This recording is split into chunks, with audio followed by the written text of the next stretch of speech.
Hi guys, welcome back to my channel. Today we are doing another makeover of my Not So Berry Sims, and I was looking at my schedule and this appears to be the final Create a Sim video of 2023. Maybe it is not, but it probably is. But I don't know for sure because I'm actually recording this 4 weeks in advance. And the footage is actually from like the beginning of November, because in the beginning of November I decided to fix the Not So Berry legacy page on my Tumblr, and I needed to take pictures of Pastel, of the sim that you are seeing right now, and of her daughter Moss. You will see Moss probably next week, already in 2024, but today is about Pastel and her wife Jessie Lennox. And usually in these videos I go briefly over the storyline and what happened with these two sims and how they got together and stuff like that. But with this one, I kind of want to keep it a secret and tell you, go read the actual legacy, because all things considered, I think that was a pretty cool storyline. I played this generation in like 2 weeks before university started for me in 2021. I think I was kind of coping with the fact that university was started, because I didn't want to go back, I hated it.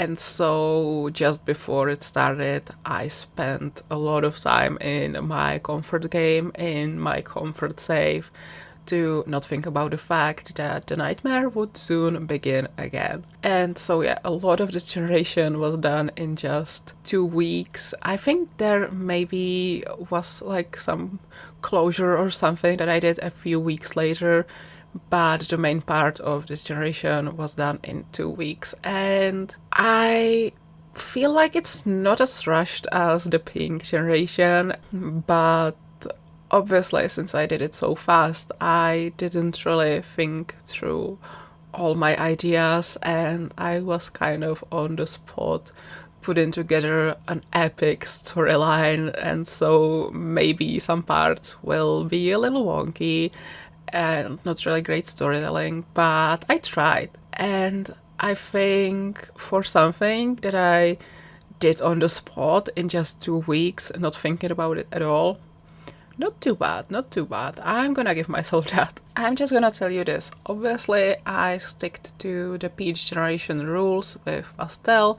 I did all that. She was a cop at first. She was only a cop because she loved, like, you know, funny shows about policemen. And she was like, yeah, this is so fun. I want to solve crimes. It's gonna be this fun. I did this like reasoning for her because at that time I was watching Brooklyn Nine-Nine, still one of my favorite shows. I never would have thought I would enjoy a cop show so much, but Brooklyn Nine-Nine is pure gold. So yeah, because I was watching that, I was like, okay, this show would be the reason why Pastel would want to be a policewoman. And then she would go there and she would be like, oh, this is nothing like Brooklyn Nine-Nine. This actually sucks a lot. So yeah, she would be a policeman or policewoman for a little bit. And then she would go and be an entertainer. She played a musical instrument. She married a coworker because Jessie was also a policewoman. And I can't think of the other generational requirements, but she completed them all. And as for Jessie, Jessie kind of stole the show from Pastel, because with Pastel I was mostly focused on grinding and getting the goals done. And then Jessie went and was like, because I played this generation in Strangerville, and she was like, so what's the deal with the mother? And I'm gonna end here, and I'm just gonna tell you, if you want a spin on the Strangerville storyline, go read my peach generation of Not So Berry, cause it's not your typical Strangerville storyline, although I did complete the Strangerville aspiration, and I did the whole mother thing and defeating the mother and stuff like that, but I put a little spin on it and I really like it. But again, I will tell you, I played through it pretty fast and some things might be rushed and not really thought through. If I took more time to tell this story, it would be infinitely better. But for what it was, I think it was pretty good. And Pastel Generation, for that reason, is actually one of my favorites in the entire Legacy. I think nothing will ever top the Rose generation. I mean, I only have to play through one more generation, so only one generation has a chance to top it, but I don't think it will. But yeah, my number one most favorite generation was definitely the Rose generation, Gen 2. Then on the second place there would be the Peach generation. Then probably the Mint one. On the fourth place would be the Plum one, even though I disagree with a lot of storytelling choices I made there, but it was fun to play through and it was messy and dramatic and I always like that. Then I think number 5 would be the Yellow generation, maybe.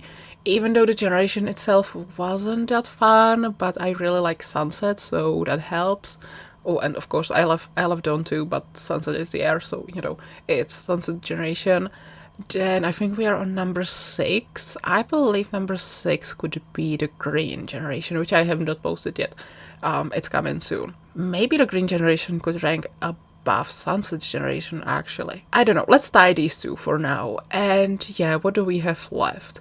The Gray generation, it kind of sucked because of all the lag, I mentioned that. Then I didn't talk about Orange generation.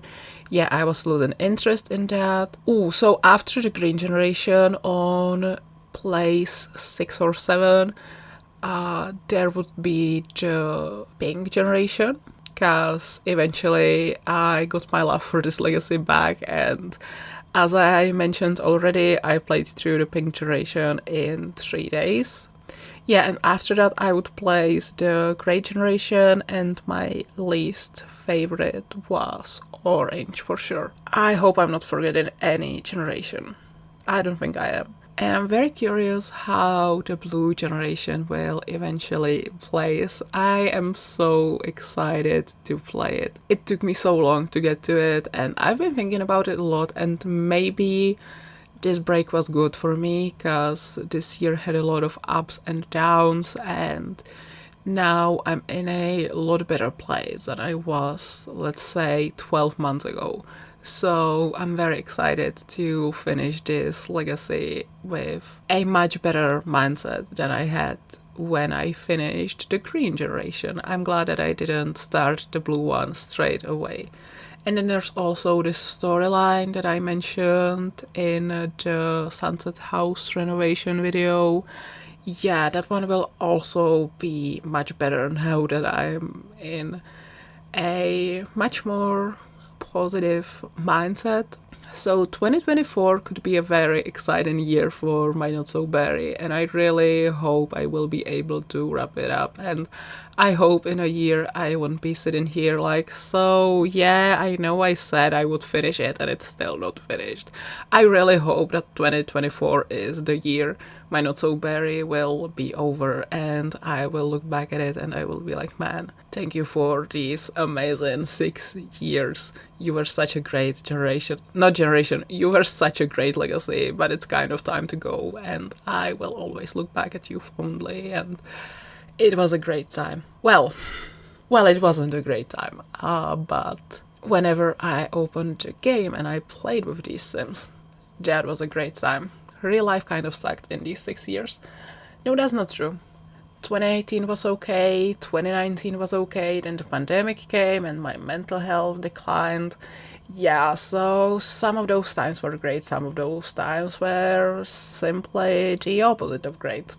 And I am rambling so bad, I'm sorry. Give me a second to collect myself and I will tell you something else about Pastel and Jessie. Actually, I said I would not tell you much more about them because I don't want to spoil their generation. So yeah, actually maybe I won't tell you anything about them anymore. Instead, I will tell you that they had 2 daughters. The older one, who became the heir, is called Moss. Yeah, remember when I said that Pastel would name her firstborn after her favorite ancestor? Yeah, Ross, Moss, they kind of rhyme and it was intentional. And then Pastel and Jessie had a younger daughter and her name is Tia.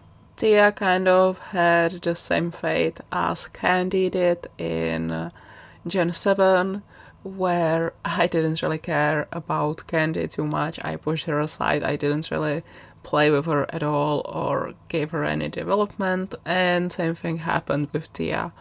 After Moss moved out and I started focusing on Moss's generational requirements and goals, I didn't really care about Tia that much anymore. I gave her a girlfriend and that's about it. I don't think I even got them married, but they are still alive. We are getting really close to the point in the legacy where I stopped playing, so maybe once I start the blue generation, I will take some time to actually give Tia and her girlfriend a wedding, and maybe they could have some children together as well, cause yeah, they could. Moz has 3 kids, so maybe her sister would want some kids as well, or maybe she wouldn't.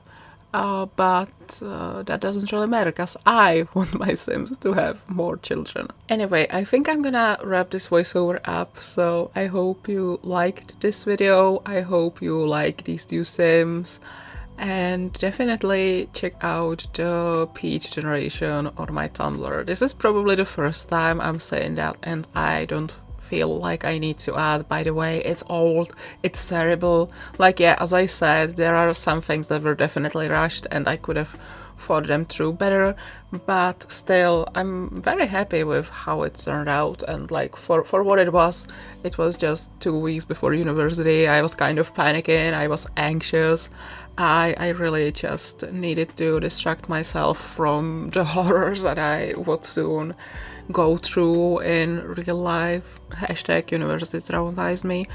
Yeah, it was pretty good, so if you want to read it, feel free. And yeah, I'm gonna go now. So thank you so much for watching, and I will see you all next time. Bye everyone!